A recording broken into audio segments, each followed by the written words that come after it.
Marina? No, I just want to say, I always hear this thing that, you know, I don't believe in complete freedom of speech. Okay, who has complete freedom of speech here? The ones who do have complete freedom of speech are people like Tusan. Yes. Right? We don't have complete freedom of speech. We don't get the platforms to say what we want. And that's why the so-called man in the street, who apparently is living in total fear, thinks that, you know, we need this act because they only listen to the people who do have complete freedom of speech, which is Utusan.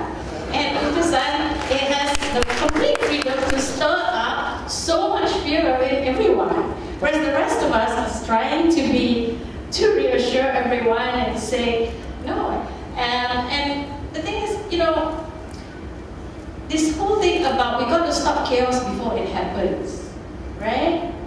That's a bit like what George Bush said. What did he say? Preemptive strikes, right? Did it work? You know, did it work?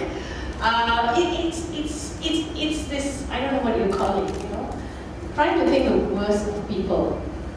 And I don't know why the government spends all its time thinking the worst of people. We're all a bunch of people ready to riot at the slightest thing. I have more faith in our people. And I'll give you an example. When that church was burned a few years ago, I mean, we've never seen anything like that. I mean, we've never had that sort of thing before. And in this church, someone went through, I don't know what. I went to see it. It was terrible. All burnt and all that. Did we have riots? We had nothing.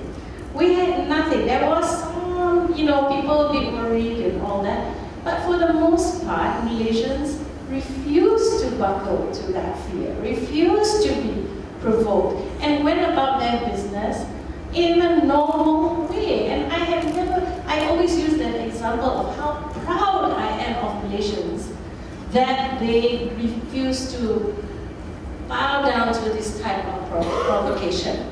So, you know, what fear of chaos is there going to be? You know, it's all manufactured, this fear of chaos. The fear of chaos is only up there in the government. The rest of us are not there.